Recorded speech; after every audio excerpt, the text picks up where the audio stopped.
Look, a lot of the people who participated in January 6th had been like whipped into a frenzy with a lot of conspiratorial ideas about elections and about government. And they tend to fall into certain patterns, but we have an exception. It is James Bonet, who pleaded guilty back in October to one misdemeanor charge of entering and remaining in a restricted building on January 6th.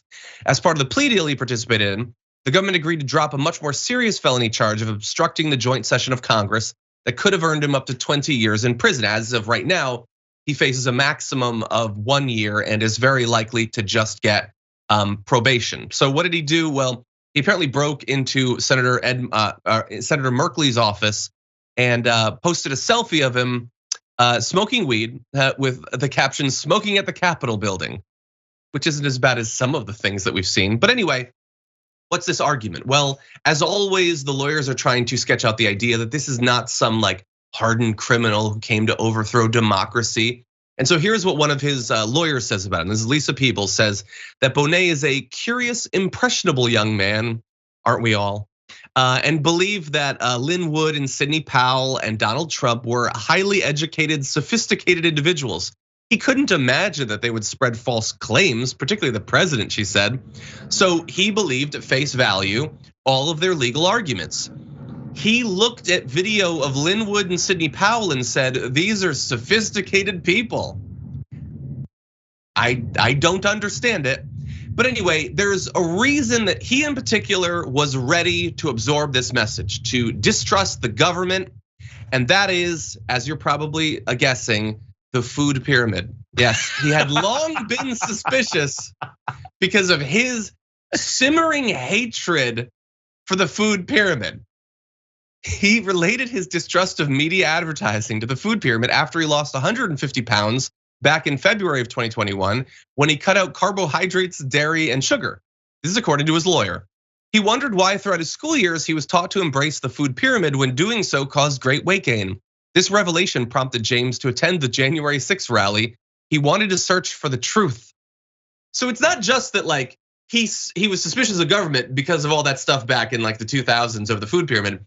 He went to the Capitol to discover the truth of the food pyramid. He hadn't started losing the weight, by the way. He did that after January 6th, Brett. But what do you think?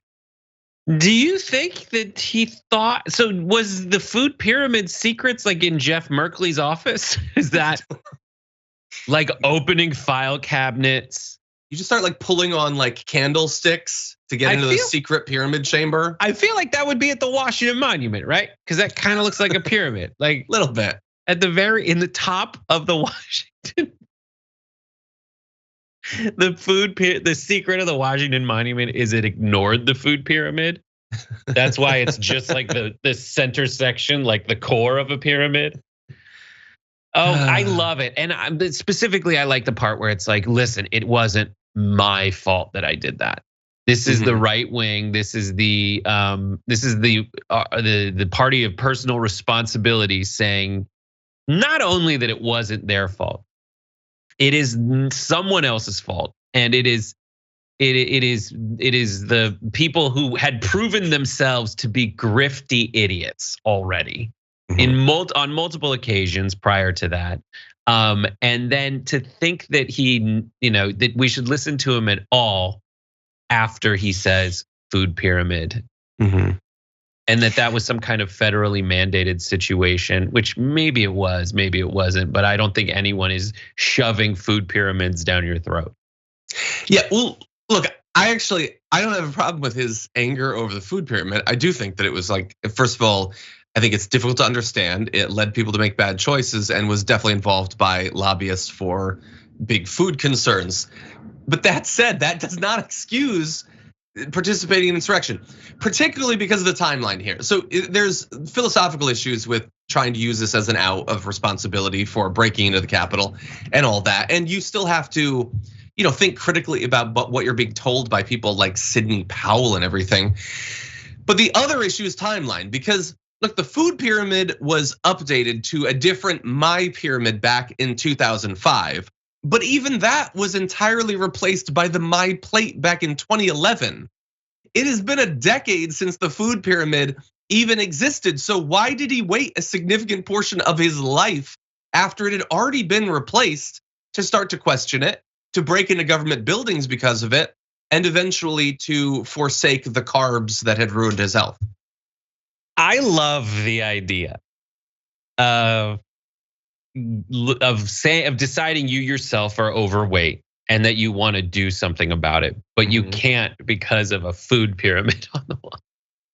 Most people would say like, probably diet and exercise. Like probably if you're consuming too many calories and you want to consume fewer calories, you should consume fewer calories. If you want to exercise, then you should exercise. But the idea that like looking up at the food pyramid was like looking up at like a cross on a wall and some kind of otherworldly deity that, a deity was telling you that you needed to eat more carbs. It's just like, forgive me, Father. I get it. And the two are related because Christ's body is a cracker. That's also the subtly pushing carbs on people. No, I do actually have a problem with the whole thing. It's like grains should be the entire base of it. Like that's just big grain that wants you to believe that. There are actually problems with this. And even more recently, when when the first lady under the Obama administration tried to like she wanted to add the added sugar to the labels and she was pushing for kids to not eat it. There was a lot of pushback, so they changed to just getting active. Like you can outrun the sugar you're consuming. There's actually problems with the relationship between the government and food manufacturers, but it's not an excuse for being an insurrectionist. That said, so far as I have seen, there's not video of him trying to bludgeon to death cops. He broke in, he smoked weed. He seems like one of the less dangerous ones. So if in the end they give him probation, that seems relatively not unjust, but I don't need to hear anything about the food pyramid to come to that conclusion. I just love that I did not have that on my bingo card of like what motivated insurrectionists. Especially the guys like, I'm really careful about, not eating too much. Oh God. Do they got a buffet in the Capitol? They got a buffet? You don't know. He could have been eating Slim Jims after that or something. A little bit safer. Anyway. I can't let's go. Of it. I'm too busy snapping into it. Snap into a Capitol. Anyway, that's not how they should advertise that product. For more political news, breakdowns, interviews, stories of activism, and me trying my hardest to care about the occasional big celebrity news story, subscribe to our YouTube channel at youtube.com/thedamagereport. And you can ring the bell wherever it is so you don't miss anything.